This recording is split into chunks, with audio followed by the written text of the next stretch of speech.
Hello and welcome to her revenge arc. I am your narrator. Tonight, I ask you to join me for a story not about a loud, swift act of revenge, but about the quiet, brutal elegance of patience. It is a story about the nature of truth, in a world that often rewards the most convincing lie. It explores the idea that sometimes the most devastating weapon is not a sword but a stopwatch. This is a story for anyone who has ever been wronged and chosen not to scream, but to watch, to wait, and to allow the guilty to build their own gallows thread by thread. It is the story of a $1,000,000 mistake, a calculated betrayal, and a silence that was more damning than any accusation. The world of Viridian Capital was built on an illusion of permanence. It occupied 3 floors of a granite-faced tower that felt less like a modern office building and more like a fortress dedicated to the worship of old money. The air itself seemed heavier there, thick with the scent of polished wood, worn leather, and the faint metallic tang of ambition. Everything was hushed. Conversations were held in low, confidential tones. Footsteps were muffled by plush, navy blue carpets. It was a place where perception was reality, and the most valuable currency was not the dollar, but an unshakable aura of competence and control. For 7 years, I had been a quiet, unassuming part of this machinery. My name is Clara, and my title was Senior Risk Analyst. My job, in essence, was to be the firm's Cassandra. I spent my days in the digital entrails of the market, building models and running simulations to predict disaster. I was a professional pessimist paid to find the single catastrophic flaw in a system of 1,000 variables. I was good at it.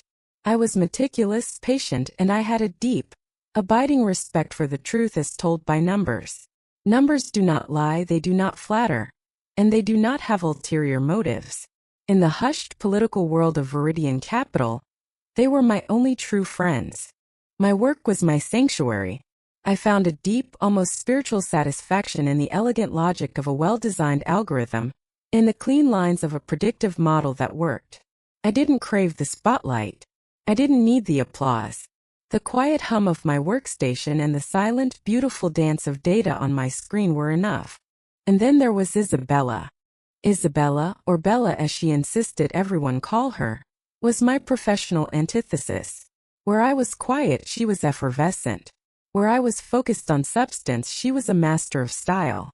She had joined my team 2 years after me, and from her first day, she had treated the office not as a workplace but as a stage. She was beautiful in a way that seemed both effortless and highly strategic. Her laughter echoed in the quiet hallways. She remembered everyone's birthdays. She organized after-work drinks. She was a whirlwind of charismatic energy. And the senior partners, men who valued confidence above all else, were utterly captivated by her. She was also, in the politest possible terms, profoundly mediocre at her job. Her reports were thin, her analysis superficial.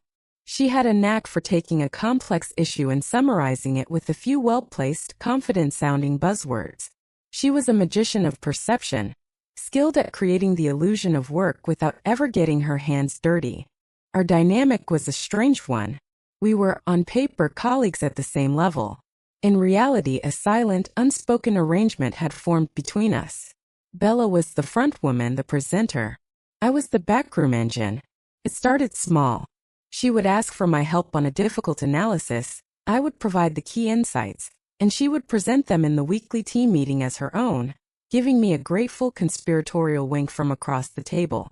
Clara and I were just brainstorming, she'd say, making me a collaborator in my own effacement. I allowed it. I told myself it didn't matter. I was doing the work I loved, and she was handling the part one hated, the performance, the politics. We were, I reasoned, a functional team. I was the architect. She was the beautiful, welcoming facade. I did not yet understand that she had no intention of sharing the building. She was simply waiting for the right moment to change the locks and have the architect thrown out. The project that would become the epicenter of my life's demolition was called Helios. It was the most ambitious undertaking in Viridian's history. A new proprietary investment fund powered by a self-learning algorithmic trading model. It was my baby. I had spent 18 months designing its core architecture, a complex multi-layered system of risk analysis and predictive modeling that was, I humbly believed, a work of art. It was designed to be cautious, to learn from market volatility, and to protect capital above all else. Mr. Alastair Finch, our department head and a man perpetually unnerved by the complexities of modern finance, saw Helios as his ticket to a seat on the board. The success of the project was paramount. Bella was, of course, assigned to the project with me. Her role was client-facing communications, a vague title that meant she was responsible for packaging and presenting my work to Finch and the other senior partners. She attended every meeting, nodding intelligently as I explained the complex calculus of the risk parameters, and then rephrasing my explanations into simpler, more digestible sound bites. So, in essence, what Clara has engineered, she would say, her voice smooth as silk, is a system that doesn't just avoid risk, it learns from it. It's an intelligent shield. Finch would beam at her, his relief palpable. He understood intelligent shield. He did not understand stochastic volatility modeling. Bella was his translator and he was deeply grateful for it. As we neared the final stages of development, the pressure mounted. Finch had promised the board a live, full-scale simulation. The entire leadership of the firm would be watching as we unleashed Helios on a closed loop, feeding it a year's worth of historical market data in a compressed 2-hour window. The simulation was scheduled for a Friday. It was to be the culmination of my life's work, the moment my elegant, beautiful machine would finally come alive. The success of this simulation would all but guarantee a promotion to the head of the new risk strategy division, a position I had quietly coveted for years. It was a position Bella also desperately wanted. The week of the simulation, Bella was a whirlwind of activity. She was in and out of my office constantly, asking for final data points for presentation slides for executive summaries. She seemed more stressed than usual, her characteristic breeziness replaced by a sharp, brittle edge. "Finch is a nervous wreck," she told me on Wednesday, leaning against my doorframe. "He wants a full pre-simulation diagnostic. Can you run one and send me the logs? He wants me to walk him through it tomorrow morning." "Of course," I said, already pulling up the diagnostic tool. It was a standard request. I ran the tests which showed the system was stable and all parameters were within expected norms. I compiled the logs, attached them to an email and sent them to her. She poked her head back in an hour later. "Hey, sorry, weird question. My laptop is acting up, and I can't open the log file properly. Can I just use your terminal for 2 minutes to look at it?" "I won't be long." I hesitated for a fraction of a second. Sharing terminals was against company policy, a rule I, as a risk analyst, took very seriously. But she looked so frazzled and it was the end of the day. And I admit I was eager to get back to my final checks. "Okay," I said, getting up from my chair. "Just be quick." "You're a lifesaver, Clara," she said, sliding into my still warm seat. I went to the small kitchen at the end of the hall to make a cup of tea. I was gone for no more than 5 minutes. When I returned, she was just standing up. "All set," she said with a bright smile. "Looks perfect. Thanks again. You're the best." She hurried out, leaving the scent of her expensive perfume lingering in the air. I sat down at my desk, glanced at my screen which was back on the main desktop display, and thought nothing more of it. It was a small, insignificant breach of protocol, a tiny hairline crack in the foundation. I had no idea that she had just planted a charge of dynamite in that crack and lit the fuse. Friday arrived with the kind of funereal solemnity reserved for state occasions. The main boardroom, known as the vault, had been prepared for the simulation. A massive wall-sized screen was connected to my system, ready to display the Helios algorithm in action. The senior partners, a grim-faced tribunal of men in dark suits, filed in and took their seats around the long polished table. Mr. Finch paced nervously by the window, wringing his hands. Bella stood beside him, a picture of calm confidence, occasionally murmuring something reassuring to him. I was at a small secondary console at the side of the room, my fingers poised over the keyboard. My heart was a steady rhythmic drum. I was not nervous. I was ready. I believed in my work. "All right, Clara," Finch said, his voice tight. "Let's begin." I took a deep breath and initiated the sequence. On the large screen, the data began to flow. The market simulation started, and the Helios algorithm sprang to life, executing small, careful trades, adjusting its positions, learning. For the first hour, everything was perfect. It was beautiful. The algorithm navigated a period of simulated high volatility with an elegant, cautious grace, preserving capital, making small, smart gains. A low murmur of approval went through the room. Finch allowed himself a small, relieved smile. And then it happened. Without warning, a stream of red cascaded down the screen.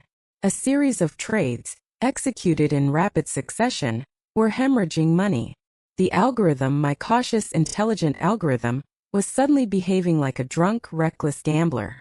It was ignoring all of its core risk parameters, making huge, nonsensical bets on failing assets. A collective gasp went through the room. Finch's face went white as a sheet. "Clara, what is that?" he snapped, his voice shrill. "What is happening?" I don't know," I stammered, my fingers flying across my keyboard, trying to access the core code to find the source of the error. But it was happening too fast. The simulated losses were piling up, crossing the $500,000 mark, then 700,000. "Shut it down," Finch yelled. "Shut it down now." I initiated the emergency stop command. The screen froze, a snapshot of pure, unmitigated disaster. The final tally glowed at the bottom of the screen in brutal, blood-red numbers. A projected loss of $1.2 million. The silence in the room was absolute. It was the silence of a tomb. No one moved. No one breathed. The only sound was the frantic, panicked beating of my own heart. This was impossible. My code was flawless. I had tested it 100 times. Bella was the first to speak. Her voice was a soft, sorrowful whisper. "Oh, Clara." Every head in the room turned to me. I was no longer the brilliant analyst. I was the architect of a $1 million catastrophe. I looked at the faces of the partners, and I saw cold, unforgiving fury. I looked at Finch, and I saw a man whose career had just evaporated before his eyes, and he was looking for someone to blame. I was the only candidate. "I need to run a full diagnostic," I said, my voice trembling. "I don't understand how this could have happened. The diagnostic I ran on Wednesday was clean." "The diagnostic you ran, Clara?" Bella said, her voice still full of that damnable, feigned sympathy. She turned to Finch. "Alistair, I think I need to show you something." I didn't want to say anything. I thought it was just a fluke. She walked to the main console, her movements full of a grave, reluctant purpose. She plugged in a flash drive. When Clara sent me the diagnostic logs on Wednesday, I noticed an anomaly. A manual override in one of the core risk parameters. I ran a system check from my own terminal, and it flagged a code injection. It looked like it had been patched, so I thought it was a resolved issue. I didn't want to worry you before the simulation. She brought a file up on the main screen. It was a system log, and I saw my own blood run cold. There it was, in stark, undeniable black and white. A line of code had been manually altered. A single critical line that governed the algorithm's stop-loss function had been rendered inert. And next to the entry, the digital signature, the timestamp, the terminal ID, it was all mine. It said that I, Clara, from my own workstation, had made the change at 5:14 p.m. on Wednesday, the exact time I had been in the kitchen making tea. The room was a blur. The faces, the accusations, the cold, hard evidence on the screen. It was a perfect airtight frame. I had been meticulous, but she had been cunning. She had used my own workstation, my own login, to plant the bug. And then she had created a separate log file, a piece of fabricated evidence, to discover it at the most dramatic possible moment. "Clara." Finch's voice was low and menacing. "Do you have an explanation for this?" I opened my mouth to speak, but no words came out. What could I say? She must have done it when I let her use my computer? Sounded pathetic. It sounded like the desperate, flimsy excuse of a guilty person. In a world of digital evidence, my word meant nothing. She had the logs. She had the proof. And I had nothing but a cup of tea for an alibi. I looked at Bella. She was looking at me, her eyes glistening with what the room would see as pity. But what I saw in the depths of her gaze was a flicker of cold, hard, triumphant victory. In that moment, something inside me shifted. The panic, the fear, the frantic desire to defend myself had all receded, replaced by a sudden glacial calm. It was the calm of a strategist realizing that the initial battle was lost, but the war had just begun. To fight now, to protest my innocence, would be a fatal mistake. I would be a hysterical, incompetent employee trying to shift blame. I would be fired, disgraced, and forgotten. She had built a perfect cage of evidence around me. But she didn't know that I had a habit, born of years of paranoia and a deep-seated need for personal quality control. For the last 3 years, I had run a silent background screen recording software on my own workstation. It was my private, encrypted work diary, a way for me to review my own processes. It captured everything, every keystroke, every mouse movement. It was my own black box. And I knew, with a certainty that was as cold and hard as the pit of my stomach, that my black box contained a 5-minute video file from Wednesday afternoon that would be Bella's ruin. So I made a decision that felt both insane and profoundly, intuitively right. I would not fight. I would not argue. I would not defend myself. I would stay silent. I looked at Finch, at the hostile faces of the board, and I finally found my voice. It was quiet, steady, and utterly defeated. "No, Mr. Finch," I said. "I have no explanation." The verdict was as swift as it was brutal. I wasn't fired, not immediately. That would have been too clean. Instead, I was subjected to a slow, methodical, and very public humiliation. Finch, in a move that he likely saw as a form of managerial mercy but was in fact an act of exquisite cruelty, decided I needed to be kept on a short leash. I was stripped of my title as Senior Risk Analyst. Project Helios was handed over to Bella, who, in a display of what Finch called remarkable grace under pressure, had apparently worked through the night to fix the corrupted code and salvage the project. My new role was a punishment, pure and simple. I was demoted to data verification, a mind-numbingly tedious job that was usually given to interns.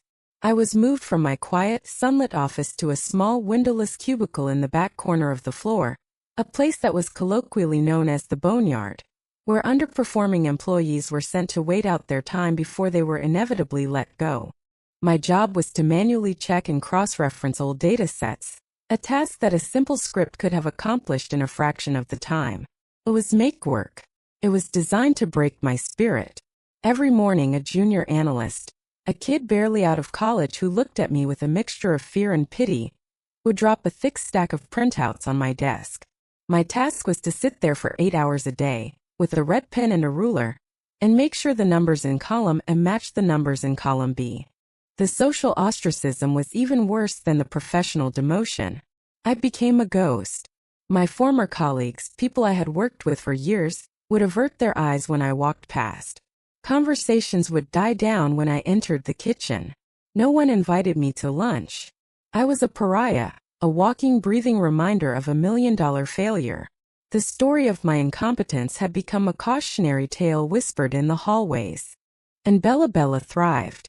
She was the hero of the hour. She had saved the firm's most important project from the brink of disaster. She was lauded in meetings. Finch treated her as his star pupil, his protégé. She was given a new spacious corner office, me old office, in fact. I had to walk past it every day on my way to the boneyard.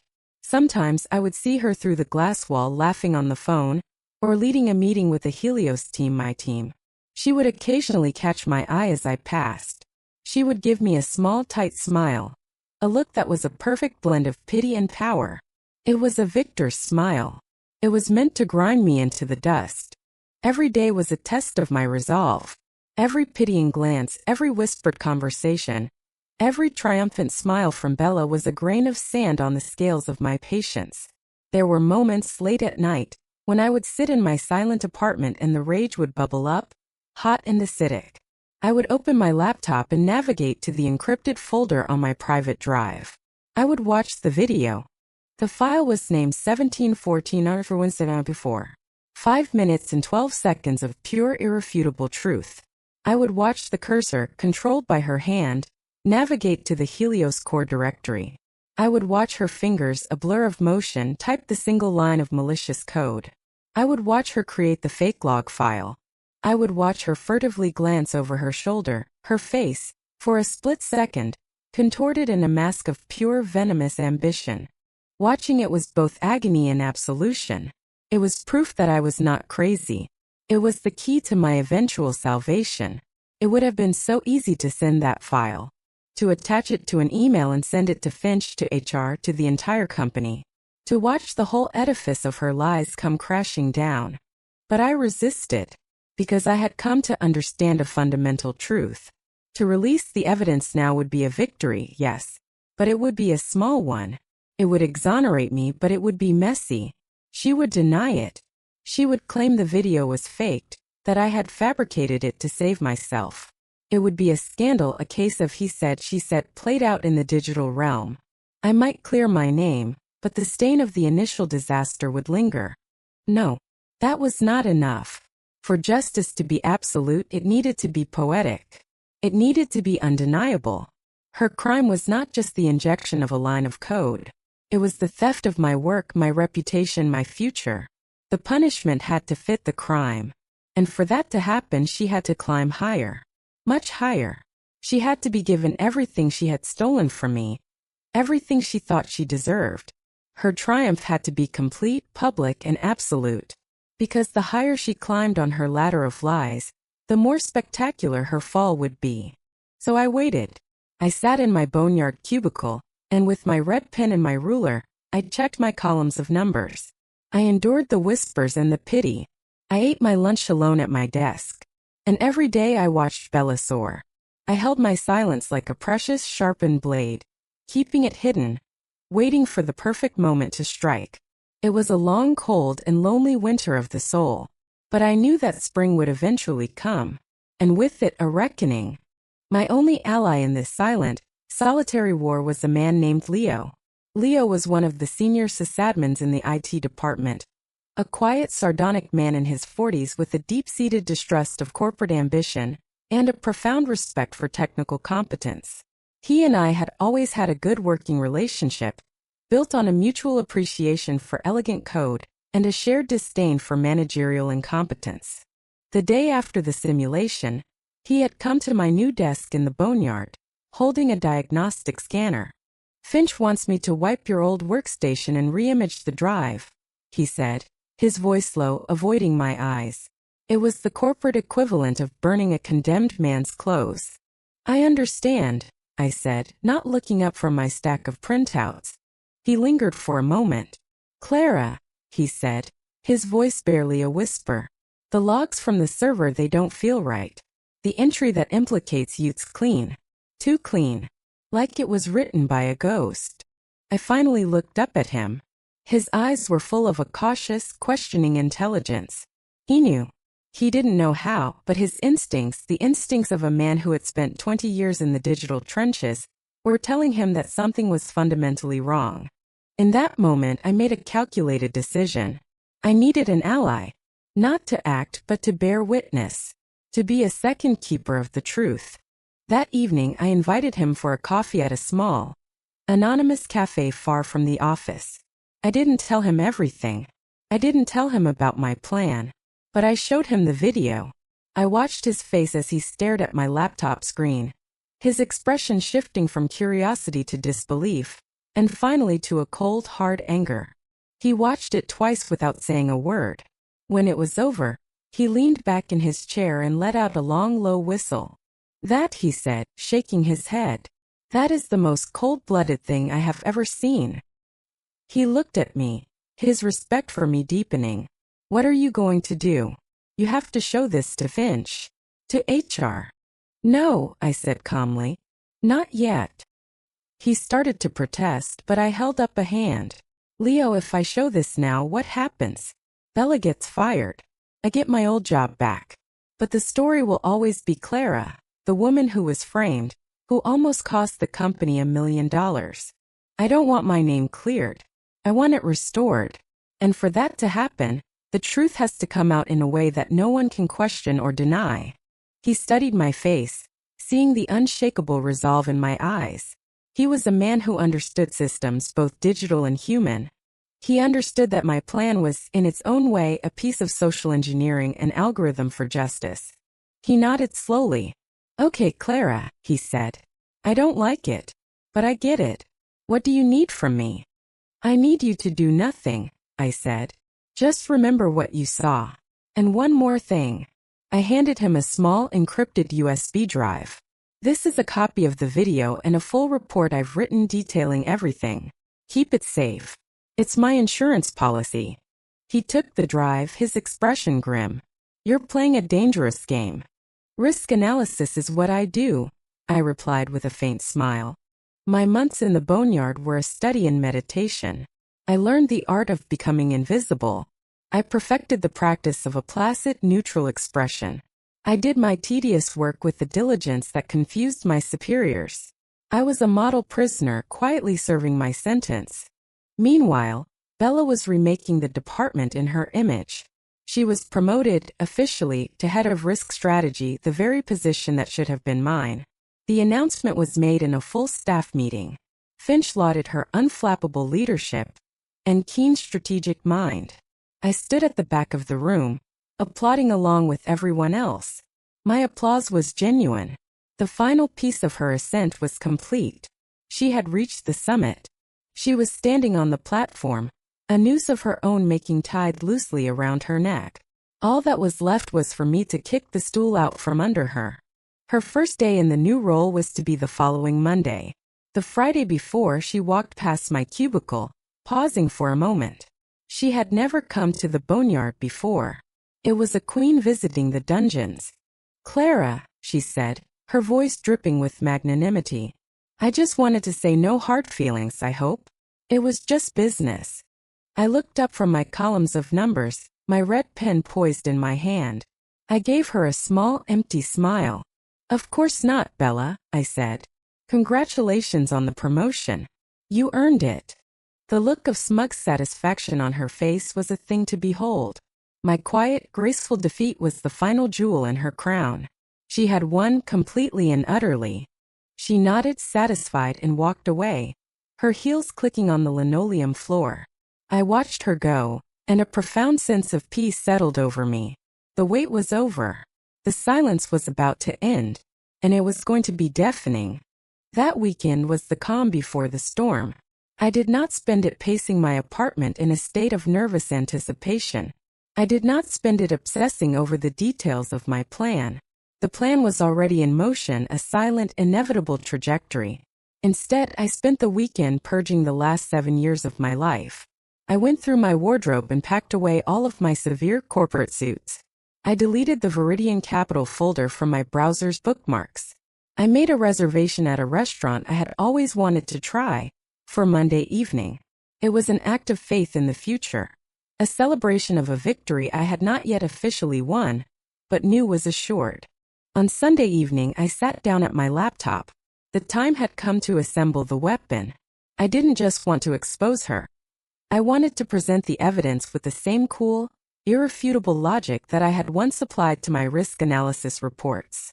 A single email with the video file could be dismissed as a hysterical outburst. My revelation had to be clinical, professional, and devastatingly thorough. I created a single comprehensive PDF document. The title page was stark and simple.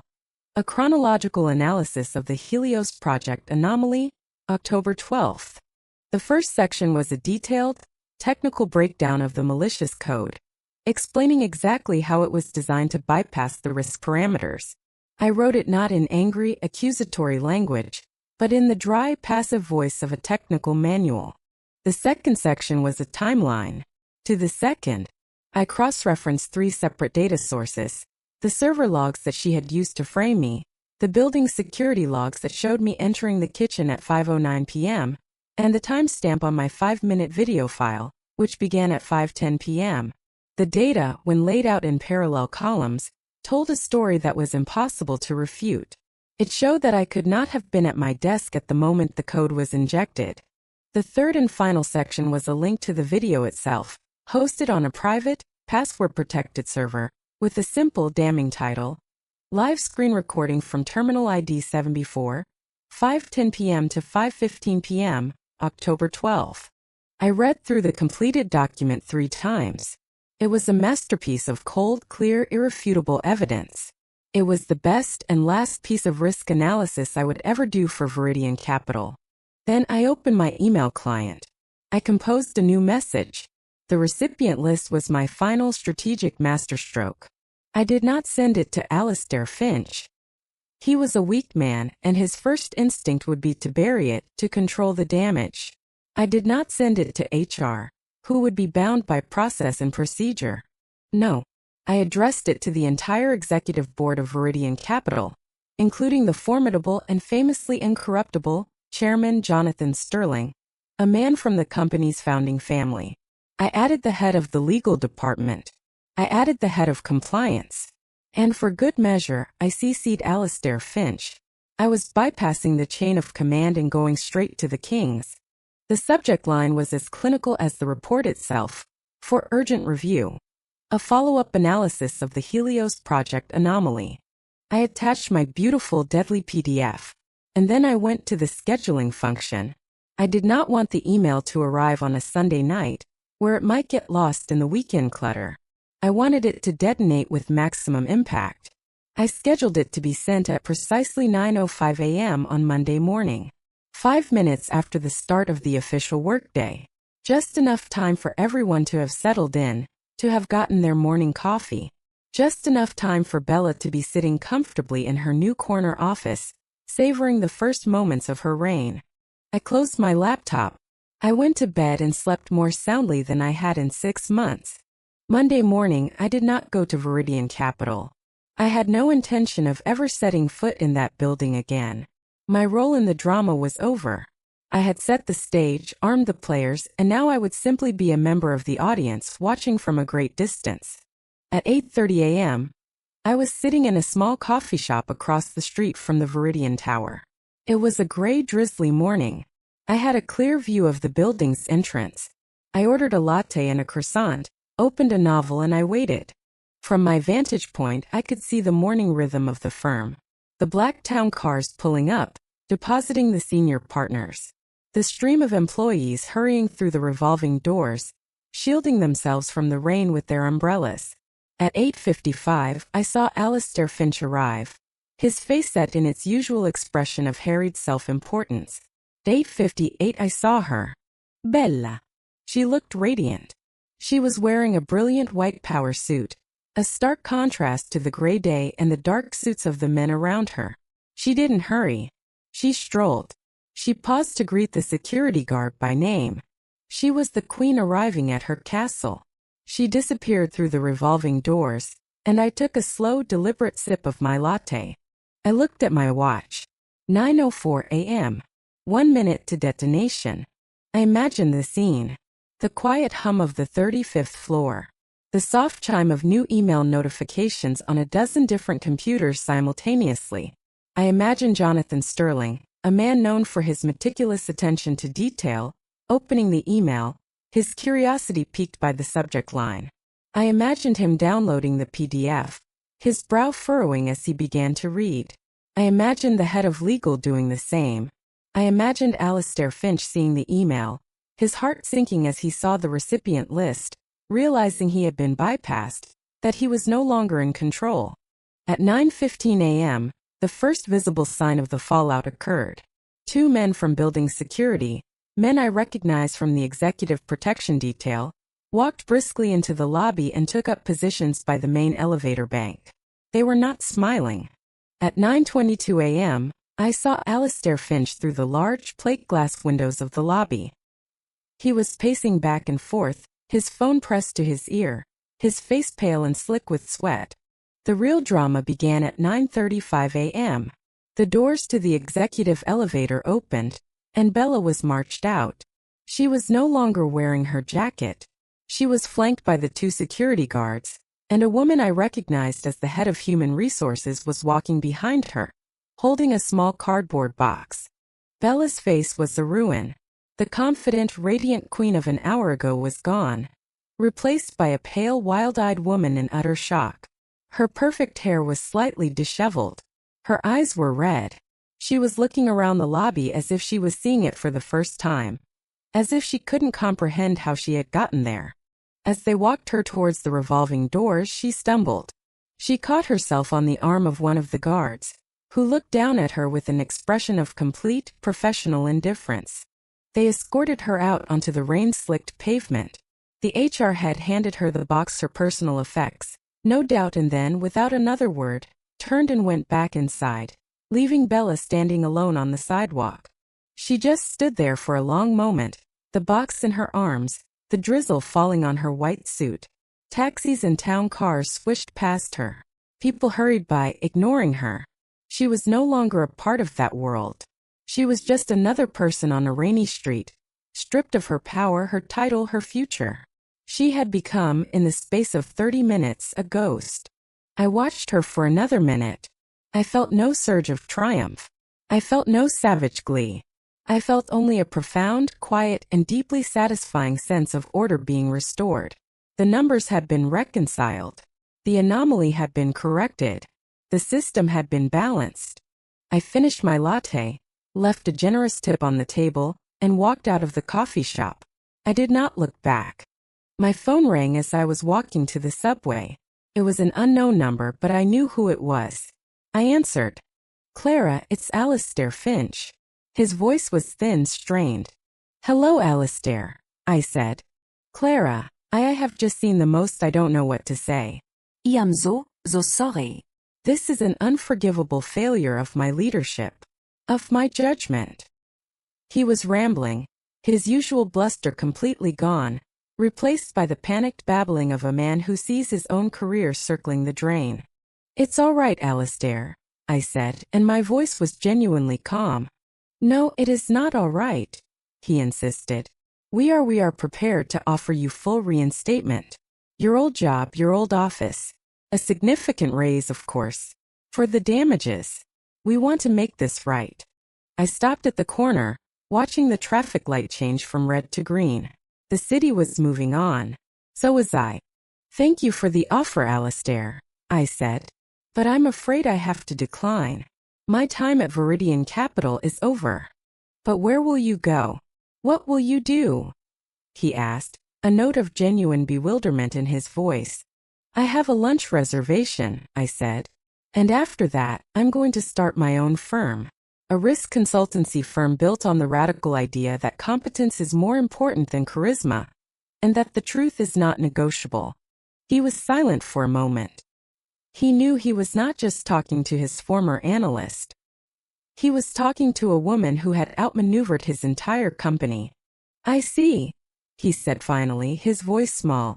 "Well, if there is anything I can ever do." "There is one thing," I said.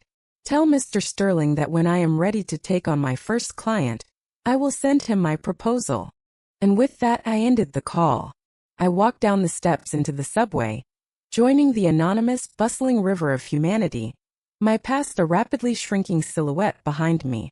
I was no longer a ghost in someone else's machine. I was free. The verdict was in, and it was final. We are often told that we must fight for justice, that we must shout our truths from the rooftops. But there is a different kind of power, a quieter and perhaps more profound strength in patience. There is a power in silence, in observation, in allowing the intricate architecture of a lie to become so tall and so heavy that it can only collapse under its own weight. My story is not one of revenge, but of restoration. It is the story of a system, momentarily thrown into chaos by a single act of malice, being brought back into perfect, elegant balance. So my question for you, for everyone listening to Woman's Verdict tonight, is this. Have you ever chosen silence as your weapon? Have you ever had to play the long game, patiently waiting for the perfect moment to reveal a truth that you knew would change everything? Share your stories in the comments below. Your quiet, patient battle could be the very thing someone else needs to hear to find the strength to endure their own. And as always, if this story resonated with you, please like, share, and subscribe for more from her revenge arc. Thank you for listening.